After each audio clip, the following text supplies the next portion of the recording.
What's up, guys? It's Chris Jordan here. In this video, I'm going to be giving you 3 shooting tips that's going to help you become a better, consistent shooter. Now, in another video soon, I'm going to be doing a video which shows you, 3 different, 3 simple movements you go through when shooting the ball, which is going to simplify shooting. But in this video, I'm going to be giving you probably the 3 most important things when it comes to shooting. Now, this is coming from somebody who's bought Rob Fodor's shooting program, study Mike Dunn's videos as well. If you don't know who Rob Fodor is, he's the Miami shooting coach. He's actually the shooting coach for Duncan Robinson, and I have a lot of friends at the Recreation Center that will literally tell you how my shooting form was and how my shooting form was and how it is to this very day. I've always been a good, consistent shooter. Some people even consider me a great shooter, but after going through some of his stuff and then applying it to my shooting form now, I can guarantee that my shooting percentage has probably improved by like 80%. So I'm going to give you 3 shooting tips that's going to help you become a better shooter. So the first one is you need to develop an efficient shooting form. And what I mean by efficient is, when I say efficient, I mean that your shooting form needs to feel effortless.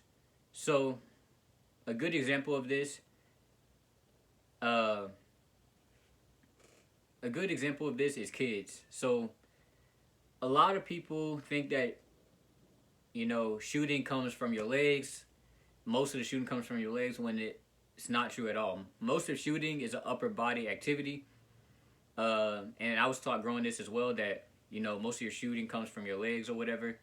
But it's primarily an upper body activity. Now, the perfect example of this is kids. Now, most kids, when they're not strong enough, they have to shoot more of a one motion shot. And this video applies to one motion shots and two motion shots, whichever shot is comfortable for you. But if you notice that with kids, they're still able to shoot from the 3-point line, whether in 3rd grade, 4th grade, 5th grade, 6th or 8th, 7th grade, sometimes even younger. Now, the reason they're able to do this is because naturally kids are efficient when shooting the ball.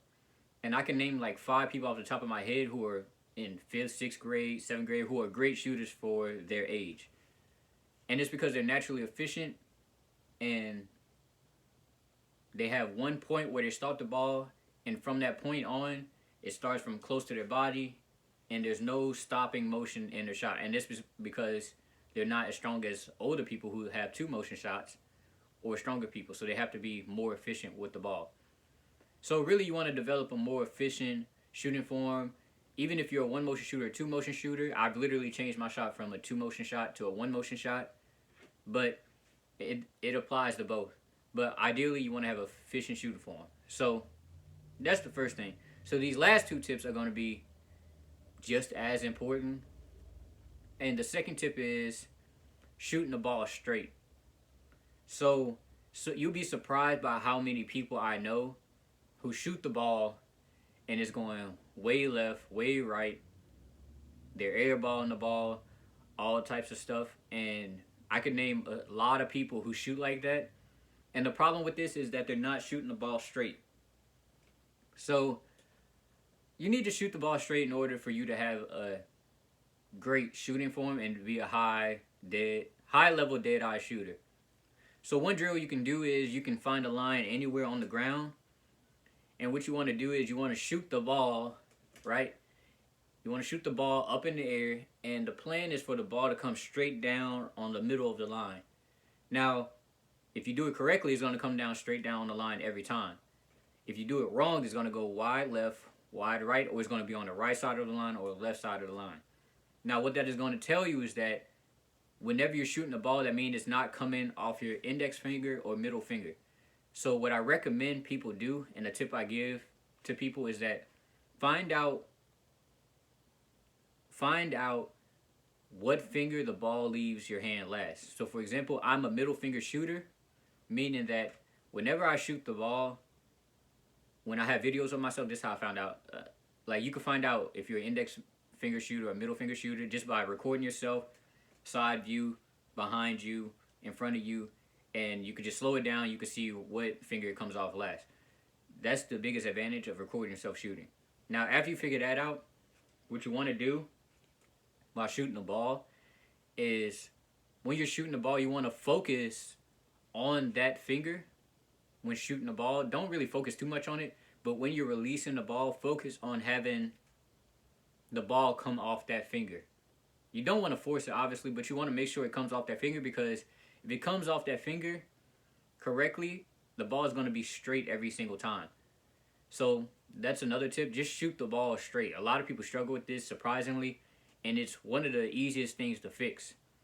And that also involves hand placement. A lot of people don't spread their hand wide on the ball. They have their hand close together. Another tip with that is spreading the hand wide on the ball gives you more control over the ball. It makes it easier to shoot. Now, the third tip is shooting with arc. So the easiest way to shoot with arc, if I have my ball. So the easiest way to shoot with arc, this ball is kind of flat anyway. But the easiest way to shoot with arc is, obviously, when you release it, you want to have your elbow above your head, or yeah, basically above your head. You just want to release with a high arc, shoot it high. Now, a way to make this easier is to actually get under the ball when shooting the ball. But there's a lot of different ways people shoot as well. For example, actually, before I give an example, with my example, you just want to make sure you get more under the ball. You want to make sure you have the wrist loaded, because the quicker you load your wrist, the more you can get under the ball, and then you want to push through your shot. So get more arc on the ball. If you have an efficient shooting form, meaning that it starts at one point, and once it starts at that point, it goes through. There's no direction changes. There's no coming over here, over there. You're straight. If you're shooting it straight, it's going to go straight to the goal. If you have it with high arc, it should go straight through. Now, you don't have to have too high arc. There are exceptions to these rules. So, for example, me personally, I have more of a restricted wrist. So, as you can see with this wrist, it's more 90 degree. With this wrist, it comes off more so at an angle. So, I don't shoot with my wrist under the ball. I shoot more so with my wrist behind the ball. So, it's not comfortable for me to shoot with my hand under the ball. So, that's just a difference with my shooting form. So you really need to find your own shooting form, what works for you, what is comfortable for you.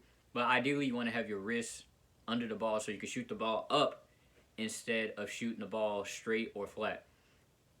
And obviously, the more arc you put on the ball, the wider or the bigger the goal is, compared to if you shoot it flat, the smaller the goal is. So those are 3 simple tips that you can literally use to become a better shooter. It's so simple. Shooting is very easy once you break it down. Not really break it down, but once you simplify shooting as much as you can simplify shooting. Don't make shooting difficult.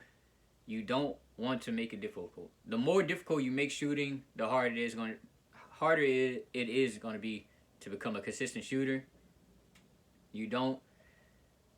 Just don't make it difficult. Just make it as simple as possible.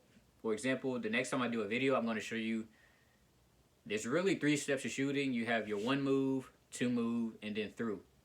So, quick example of that right now is you have your 1 move. The ball is close to your body. You're obviously, at this point, if you're standing up, you're not standing straight up. You're, sitting down a little bit, ready to shoot the ball. Wrist loaded, hands spread on the ball as wide as you can. You got your 2 move. So, your 2 move is basically where your set point is. Some people have theirs up here. Some people have it here. I personally have mine about literally right in front of my face. Surprisingly, right in front of my face. But it's hard to tell what my set point is because my motion is smooth. So once it goes here, it doesn't stop. And then finally, for example, if this was my set point, you have a 1 move, 2 move, and then you have your through. That's literally shooting. It's so simple. It doesn't take rocket science. Just simplify as much as possible. But those are the 3 tips for the video I want to give today. Develop an efficient shooting form, meaning there's no direction, no changes. It's literally wherever you start the ball to shooting the ball. Don't pull it back. Don't catapult it. Don't do any of that stuff. Obviously, there's exceptions to the rule, but you want to make shooting as simple as possible. Second, shoot the ball straight. You could do the line drill where you shoot on the line, make sure the ball comes down directly in the middle of that line, or you could do that. And I recommend what a lot of people do is record your shooting form every time you change something or make a minor tweak, so you can see what you're doing wrong. Also, find out what finger shooter are you. Are you a middle finger shooter? Are you an index shooter? If you're not either of these two, your shot is either going to go wide right, wide left. So you have to be an index shooter, finger shooter, or a middle finger shooter for it to go straight. And then finally, shoot the ball a high arc. That comes with loading your wrist early and just shooting the ball high up. You could develop arc with an easy drill. There's a drill, you just stand behind the backboard, shoot the ball over the backboard, and make sure it drops straight down in the goal. Quick way to develop your arc. Pretty simple, straight to the point. But loading your wrist, there are exceptions to the rule. I don't load my wrist. Well, I try to load my wrist as much as possible, but I never come under the ball. So there's always exceptions. But that's it for the 3 tips. It's pretty simple, straight to the point. Don't overcomplicate it. And I'll see you guys next time. Peace.